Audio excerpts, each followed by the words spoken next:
अस्सलामुअलैकुम वरहमतुल्लाहि वबरकातुहू। आप तमाम बच्चों का जेटी एकेडमी के अंदर खैर मकदम है। मेरे प्यारे बच्चों, मैं आज जो आप तमाम बच्चे को पढ़ाने वाला हूं वो चैप्टर नंबर जो है आपका 9 है। कौन सा चैप्टर?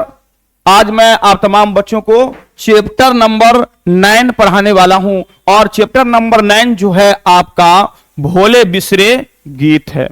क्या है? भोले बिसरे गीत आपका चैप्टर नंबर 9 है। आप तमाम बच्चों से यही एक शिकायत है कि आप जेटी एकेडमी को लाइक और सब्सक्राइब कम करते हैं। जब हमारा और आपका पढ़ाई बिल्कुल मुफ्त है तो हमें और आपके ऊपर इतना फर्ज बनता है कि हम जेटी एकेडमी को लाइक करें, सब्सक्राइब करें और जो बात आपको समझ में ना आए वो कमेंट कर बसाफ्ता तौर पर पूछ सकते हैं। इंशाअल्लाह बहुत ही आसान अंदाज में और आपको समझाने की कोशिश की जाएगी। तो आज चैप्टर नंबर 9 और चैप्टर नंबर 9 आपका है भोले बिसरे गीत। ठीक है?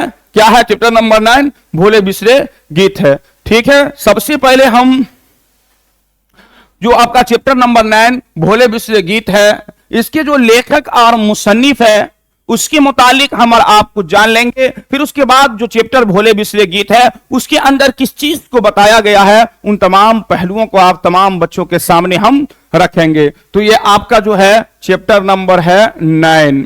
चैप्टर नंबर 9 आपका भोले बिसरे गीत है। ठीक है? क्या है? भोले बिसरे गीत है। और इसके जो राइटर और मुसन्निफ और इसके जो लेखक है, इनके लेखक शफी जाबिद है। कौन है इनके लेखक और मुसन्निफ? इनके लेखक है शफी जाबिद। ठीक है, समझ गए इतना? और ये भोले बिसरे गीत चैप्टर नंबर 9 जो है ये आपका एक अफसाना है। क्या है? अफसाना है। ठीक है, समझ गए? आगे आइए, क्योंकि आपके जो ज्यादातर इम्तिहान मेरे प्यारे बच्चों बोर्ड के इम्तिहान में जो पूछे जाएंगे वो चैप्टर के जो लेखक और मुसन्निफ होते हैं उसी के मुतालिक ज्यादातर अक्सर इम्तिहान में आपसे सवाल किए जाएंगे। तो सबसे पहले हम जो चैप्टर के मुसन्निफ शफी जाबिद है उनके मुतालिक जानेंगे। फिर उसके बाद भोले बिसरे गीत के अंदर जिस कहानी को को बयान किया गया है उसको आप तमाम बच्चों को बहुत अच्छे अंदाज में समझाने की कोशिश करेंगे। ठीक है?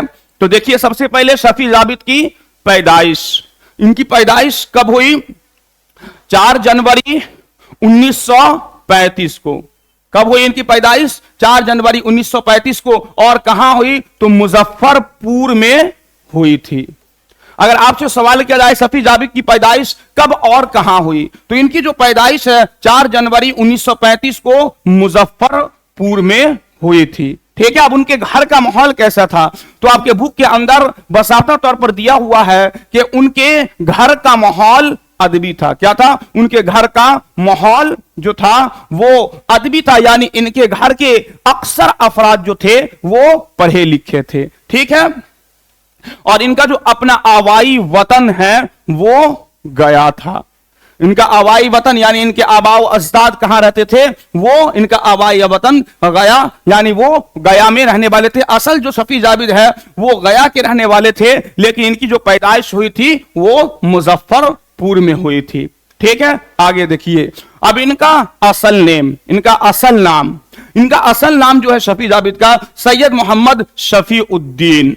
क्या है इनका असल नाम? इनका असल नाम है सैयद मोहम्मद शफी उद्दीन और ये पटना यूनिवर्सिटी से समाजियात में एमए किया था।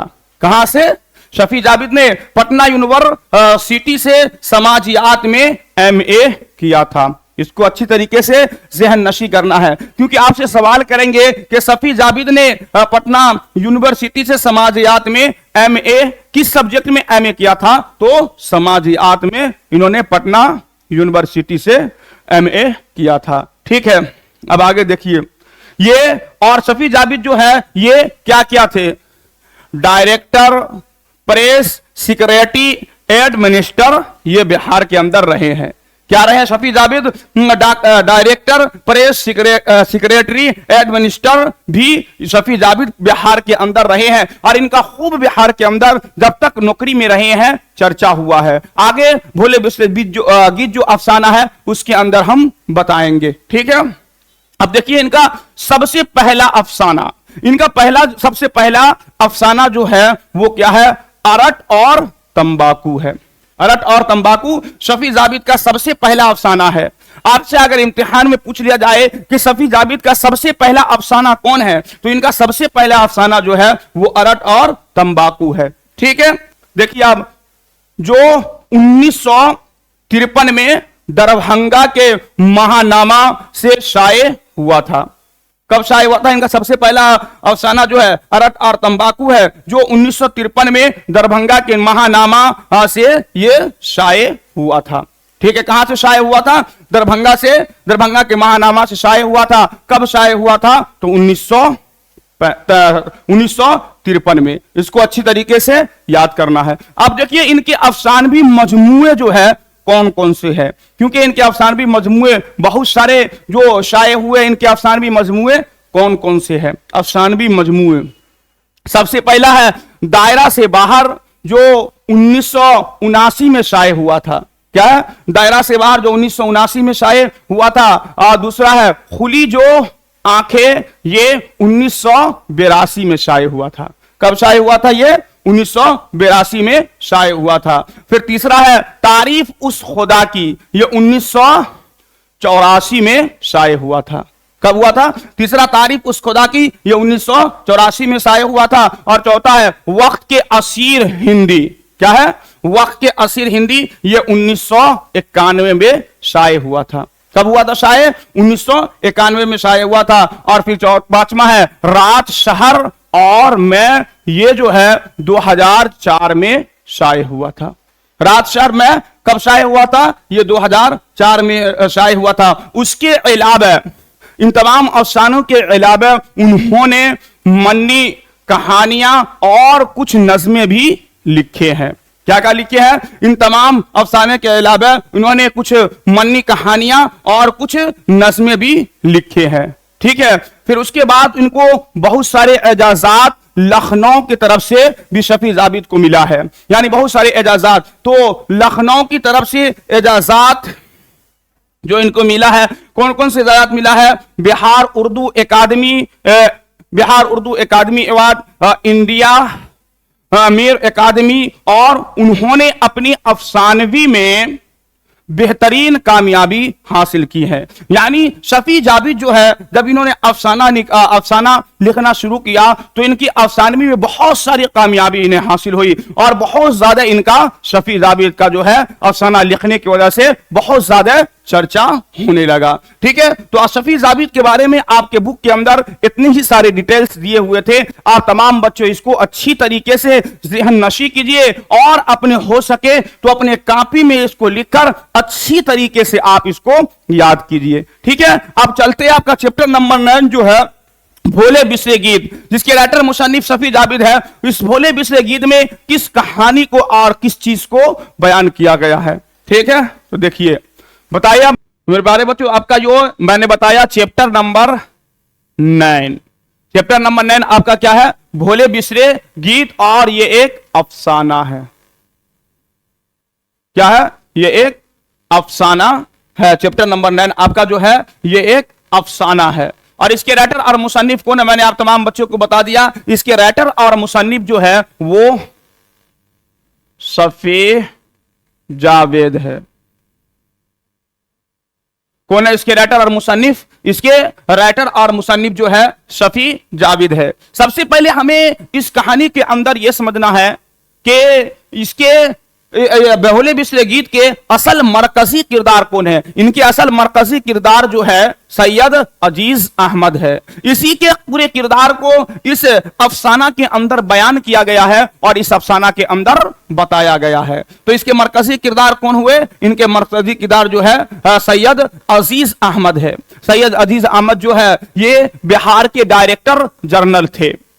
जब डायरेक्टर जनरल थे तो लोग इसे बहुत चाहते थे। लोग इनके पास आते थे, कोई इसके पैर को चूमता था, कोई इसके सामने झुककर इनको सलाम किया करते थे, और ये लोगों को भी काफी मदद किया करते थे। लेकिन एक दिन इसके साथ ऐसा होता है, जब ये डायरेक्टर जनरल से रिटायर हो जाते हैं तो कुछ ही साल के अंदर ये अपने गाड़ी को भी बेच देते हैं। लोग भी इनको आहिस्ता आहिस्ता आहिस्ता आहिस्ता भूलते चले जाते हैं, यहां तक कि इनकी बीबी बच्चे भी इनसे तानु तशनी करते रहते हैं कि तुमने डायरेक्टर जनरल के ओहदे पर रहकर क्या कमाया। इन्हीं तमाम चीजों को इस कहानी के अंदर बयान किया गया है और इस कहानी के अंदर बताया गया है। ठीक है, तो सैयद अजीज अहमद को डायरेक्टर जनरल के ओहदे से शबगदोश हुए तकरीबन 10 साल हो चुके थे।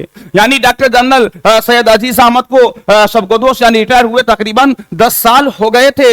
इसी अरसा में कई तब्दीलियां आई। क्या है, इसी अरसे में 10 साल के अंदर बहुत सारे तब्दीलियां आई। जब तक वो अपने महकमे में आते जाते रहे, वहां के लोगों ने और मातहतों ने उन्हें याद रखा और कुछ उनके पांव भी चूमते और कुछ एहतराम के साथ सलाम भी करते थे। यानी कुछ लोग आते उनके पांव चूमते और एहतराम में बहुत सारे आदमी इनको सलाम भी किया करते थे। ठीक है, जब उनके पास अपनी गाड़ियां ना रही तो लोगों से मिलना मिलाना भी कम हो गया। जो भूले भटके याद कर लेते थे वो भी खत्म हुआ। यानी जब इसके पास अपनी गाड़ी थी और जब ये गाड़ी को बेच दिए तो लोगों से मिलना जुलना खत्म हो गया। अब जो लोग इनके पास आते थे अब वो भी आना छोड़ दिए और लोग इनको बिल्कुल भूलना स्टार्ट कर दिए। ठीक है, थोड़ी ही पहचान बाकी थी वो भी जाती रही। सबसे पहले लोग ये भूले कि वो डायरेक्टर जनरल थे। यानी सबसे पहले लोग ये भूल गए कि वो डायरेक्टर जनरल भी पहले थे। ठीक है, फिर लोगों ने ये भुला दिया कि वो सैयद ज़दा भी थे। यानी वो सैयद ज़दा भी थे। उसके बाद लोगों ने इसको भी भुला दिया कि शफी जाबिर है ये का सैयद अजीज अहमद ये सैयद ज़दा भी थे। ठीक है, इनमें उनका अपना भी कसूर था। अव्वल तो ये कि वो गोशा नशी हो गए। यानी इनमें जो तो लोगों के भूलने में इनका अपना खुद कसूर था। जब ये रिटायरमेंट हुआ तो लोगों से मिलना मिलाना बंद कर दिए, गोशा नशी हो गए। यानी अपने घर के अंदर चले गए। बहुत कम निकलना, अपने घर से निकलते थे, बहुत कम निकलना होता था। ठीक है, अव्वल तो ये कि वो गोशा नशी हो गए। फिर मुस्तजादिया ये कि अपने मकान के बाहर उन्होंने अपने नीम प्लेट पर सिर्फ अजीज अहमद लिखवाया था। यानी डायरेक्टर जनरल सैयद अजीज अहमद जब पहले थे वो नौकरी करते तो सैयद डायरेक्टर जनरल लिखवाते थे, लेकिन फिर उसके बाद सिर्फ और सिर्फ अजीज अहमद उन्होंने अपने मकान पर लिखा दिया था। तीसरे मरहले में लोग ये भी भूल गए कि वो कभी अजीज अहमद भी थे। यानी लोग अब आहिस्ता आहिस्ता आहिस्ता आहिस्ता उसके नाम को भी भुला दिए। ठीक है, अब वो सिर्फ चाचा नाना जान रह गए थे। लोगों की कलील मुद्दत याददाश्त में सैयद अजीज अहमद की अब कोई जिहत बाकी ना रही। यानी लोग अब अजीज अहमद को बिल्कुल ही भुला गए थे। अब लोगों के अंदर कोई इसकी औकात बाकी नहीं थी। अब वो अकेले होते जो अक्सर हुआ करते थे तो उन्हें बहुत सी गुजरी बातें यादें आती, खास तौर से अपनी वजाहत और अपना रुतबा अपना वहद के उन्हें वो आंखें बंद करके पुरानी फिल्मों की तरह बड़ी खामोशी के साथ देखा करते थे। यानी जब वो अकेला बैठे रहते थे पुरानी बातें उनको अक्सर याद आती थी। ऐसा महसूस हो रहा कि गोया कि पुरानी फिल्में चल रही है। ठीक है, अब बैठे बैठे वो औंग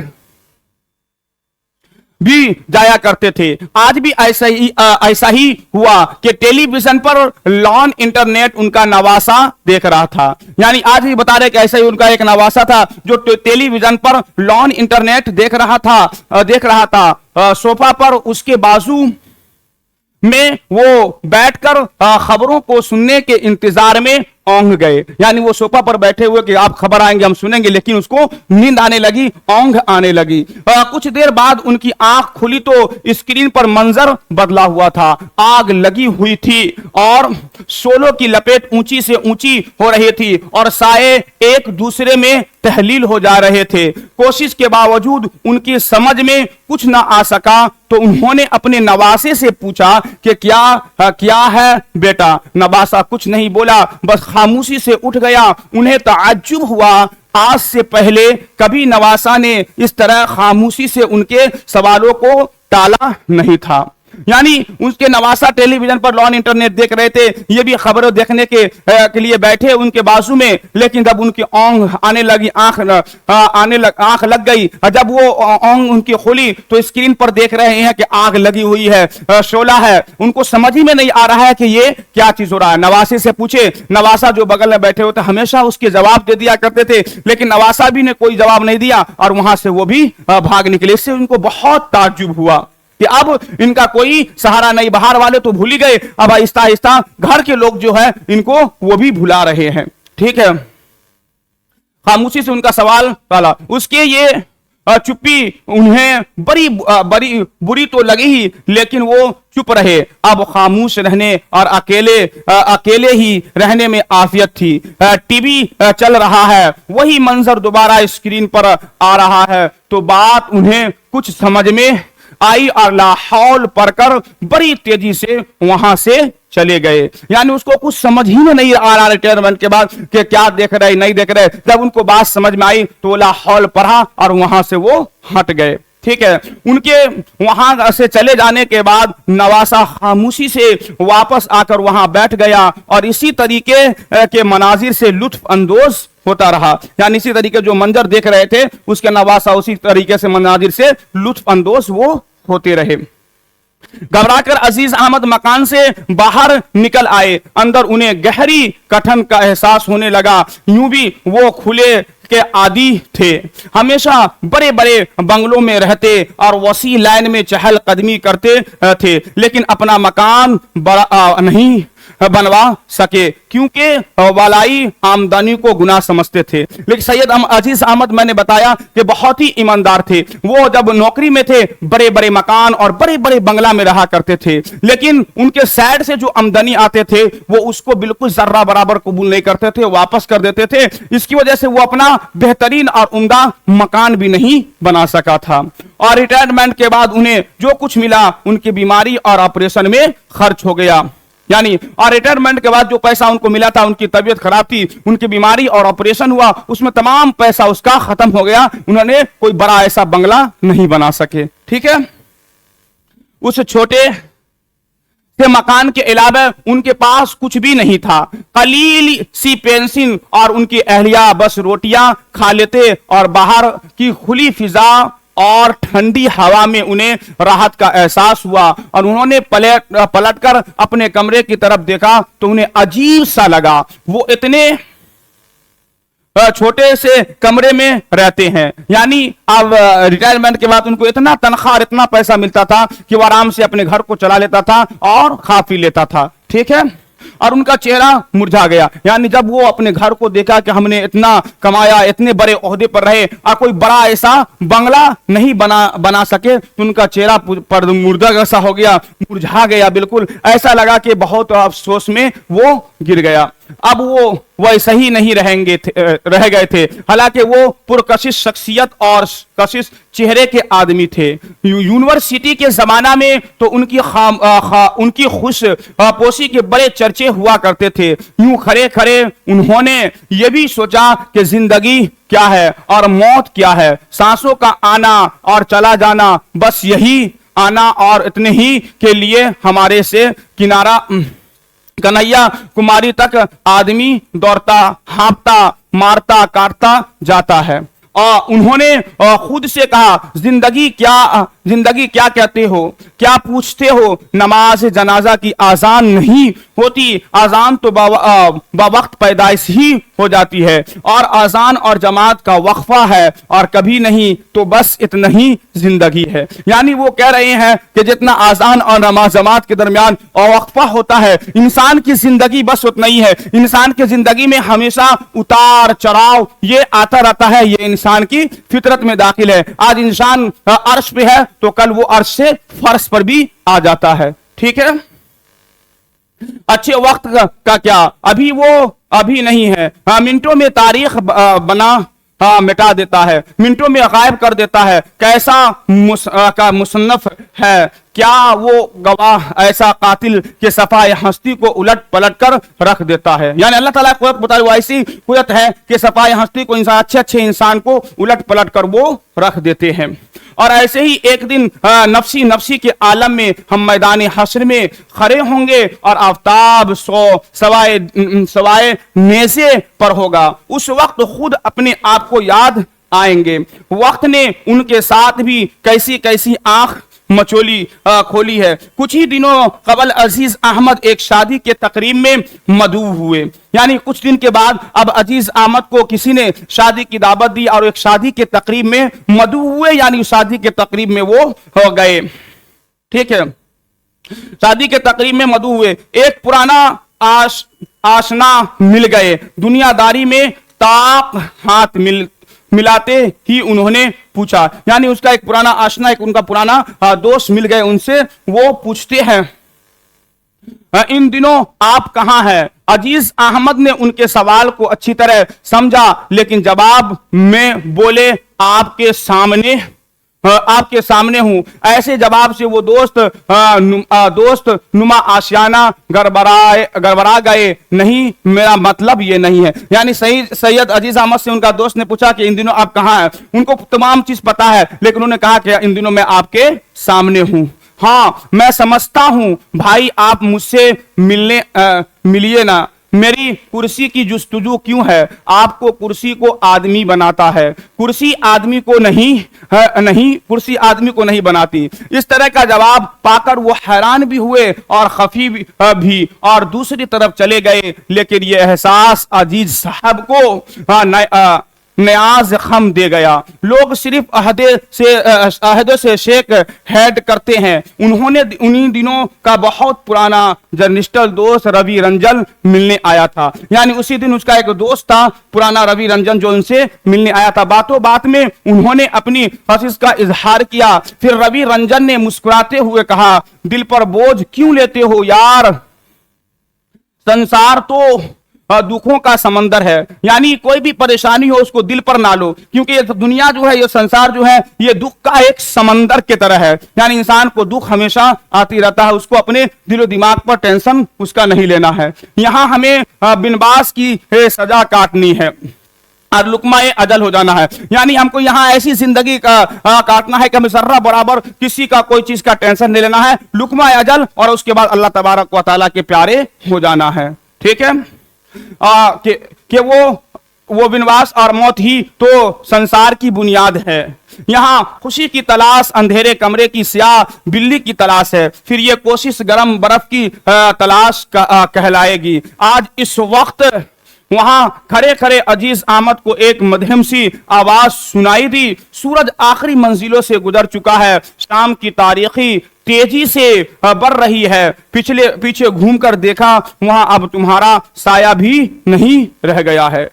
ठीक है, आगे देखिए। रिटायरमेंट के कुछ ही दिन के बाद ही उनकी तबीयत खराब रहने लगी, तो बीबी ने कहा, दरअसल आपको एक लंबे अरसे तक काम करने और मसरूफियत की जिंदगी गुजारने की आदत सी हो गई है, और अब जो आप एकदम से फारिग हो गए हैं, तो इसीलिए ऐसा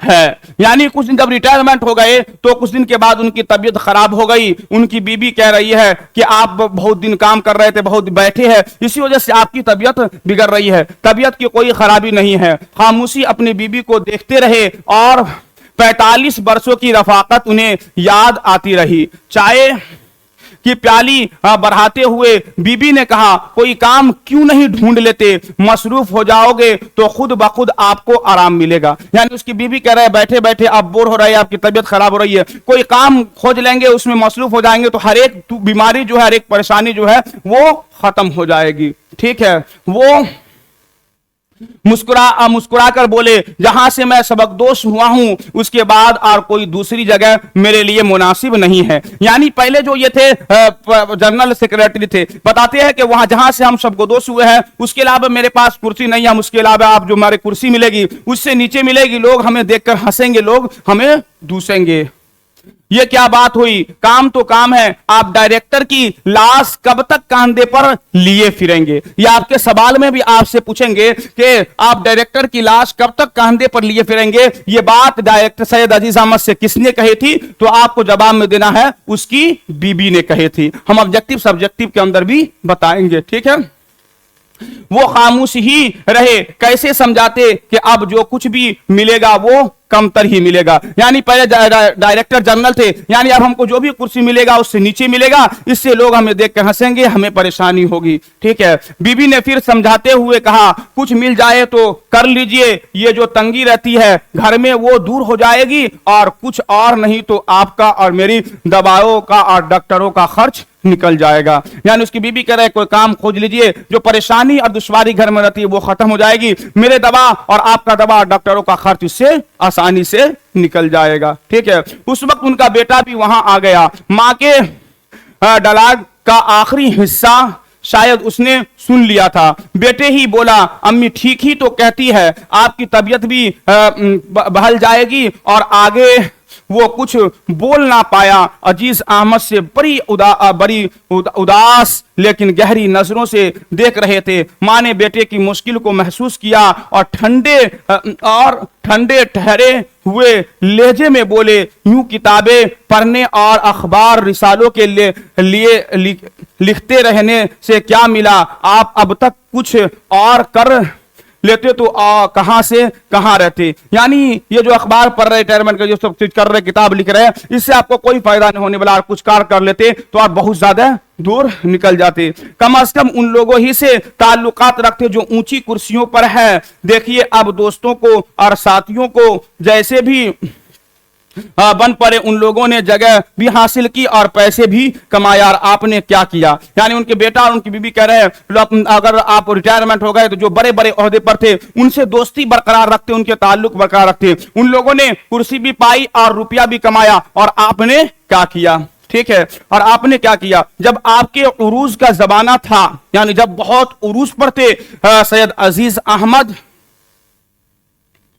जो कोई तोहफा डाली लेकर आया उसे आपने रिगेट दिया। यानी जो कोई भी तोहफा लेकर आते आप उसको रिटर्न कर देते, उसका तोहफा वो उसको लौटा देते। कमाने वाले जबान मीठी और सर झुकाकर रखते हैं, लेकिन आपके अंदाज तो हमेशा अनोखे ही रहे। अजीज अहमद उकताकर उठ गए, प्याली में चाय आधी बाकी रह गई, और ड्राइंग रूम के तरफ जाते हुए उन्होंने बेटे का आखिरी जुमला सुना, आप बहुत काबिल बड़े दानिश्वर हुआ कीजिए, असल बात यह है कि आपको मादी फायदा क्या हुआ? आप बहुत काबिल बड़े दानिश्वर हुआ कीजिए। ये जो है आपके एक सवाल है जो आपके इम्तिहान में अक्सर पूछे जाते हैं। आप बहुत काबिल बड़े दानिश्वर हुआ कीजिए, असल बात यह है आपको मादी फायदा क्या हुआ? आपसे पूछेंगे कि इन्होंने ये बात सैयद अजीज अहमद को किसने कहा था? तो ये बात इनके बेटे ने कहा था, ठीक है। ये आपके सवाल में आएगा।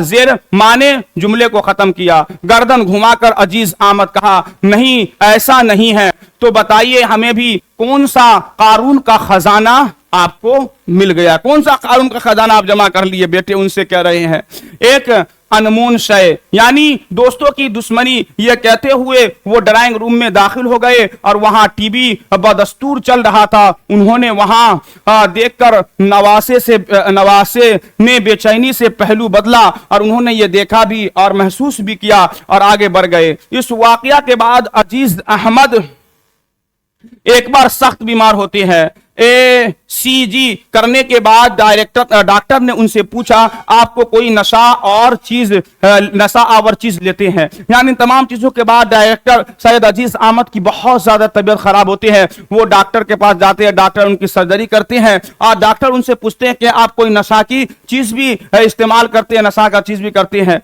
तो जनाब नशा आवर क्या चीज भी इस्तेमाल करते हैं। उन्होंने कहा बिल्कुल नहीं, सिर्फ सिगरेट पीता हूं, लेकिन रात को लिखने और पढ़ने के दरमियान। उन्होंने कहा डॉक्टर से मैं सिर्फ और सिर्फ नशा जो है मैं सिर्फ सिगरेट पीता हूं, और वो भी जो सिगरेट पीता हूं रात के वक्त लिखने और पढ़ने के दरमियान। तो जनाब डॉक्टर साहब कह रहे हैं, तो जनाब नशा और क्या होता है? आपके पास सिगरेट है क्या? डॉक्टर पूछ रहे कि जो सिगरेट पीते हैं आपके पास वो सिगरेट है क्या?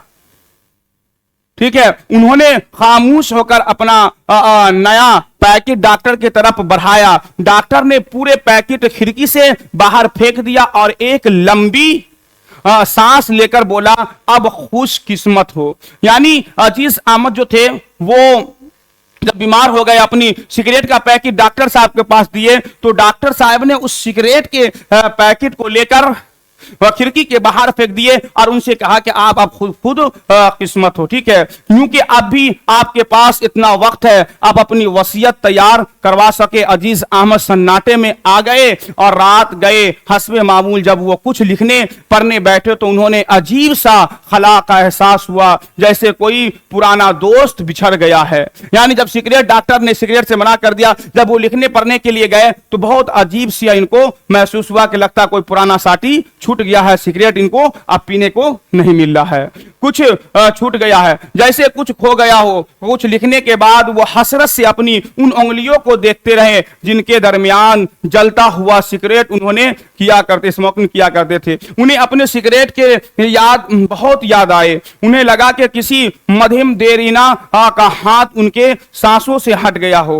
उन्होंने खुद को बहुत अकेला महसूस किया। उसके बाद उन्होंने अपना एक और पुराना साथी, यानी सिगरेट के बाद उनका एक और पुराना साथी था जिसमें वो हर एक चीज को लिखते थे, यानी उनमें हर एक बात को लिखते थे। उनका एक पुराना साथी उनका ट्रांजेस्टर, इसको याद रखना, ट्रांजेस्टर आपसे पूछेगा इम्तिहान में। सैयद अजीज अहमद का एक पुराना दोस्त था, पुराना साथी उनका क्या था, तो वो ट्रांजेस्टर था। ठीक है, दिल की बातें तो वही कहता था जैसे अजीज अहमद कानों से नहीं दिल के नहा खानों में सुना करते थे। उन्होंने अपना सारा कमरा उलट पुलट दिया, लेकिन उन्हें अपना ट्रांजेस्टर ना मिला।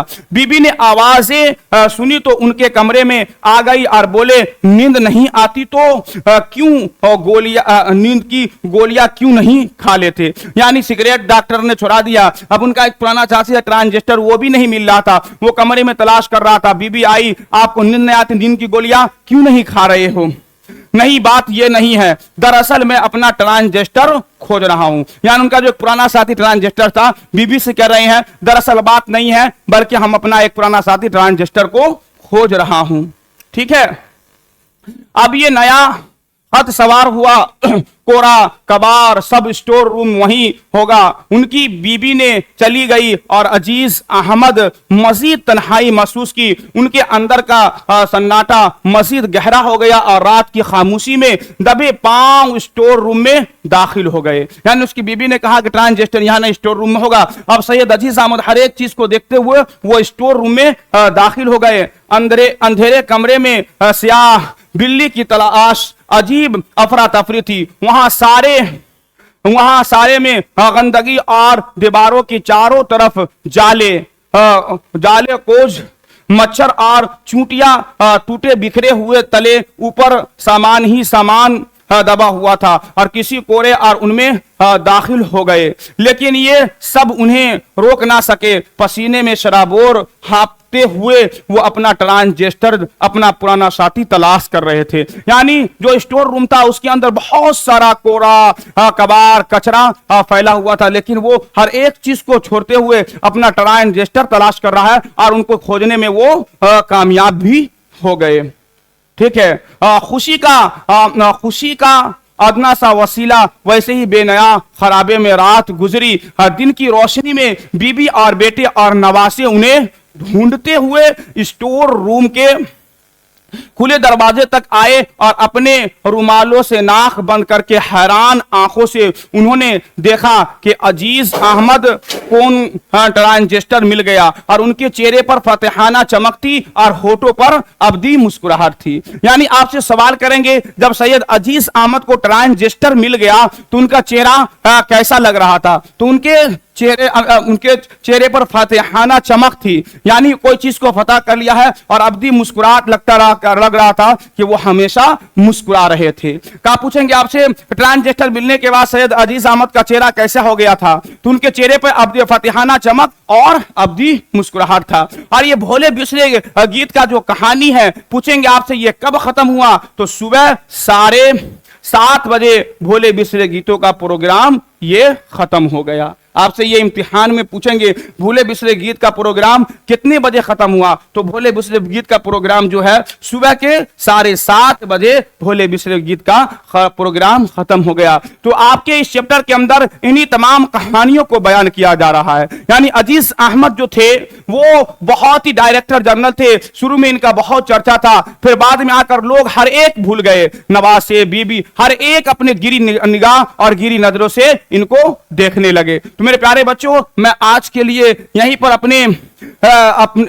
आप क्लास को रोकता हूं। आप चैप्टर नंबर 9 जो था आपका मुकम्मल हो गया। अब इस चैप्टर के अंदर जितने भी ऑब्जेक्टिव और सब्जेक्टिव सवाल है उन तमाम ऑब्जेक्टिव और सब्जेक्टिव आप तमाम बच्चों को बताएंगे। मैं आखिर में आप तमाम बच्चों से यही आकरा रिक्वेस्ट करते हैं कि आप जेटी एकेडमी को ज्यादा से ज्यादा लाइक करें, सब्सक्राइब करें, कमेंट करें। आज के लिए इतना ही। अस्सलामु अलैकुम व रहमतुल्लाहि व बरकातुहू।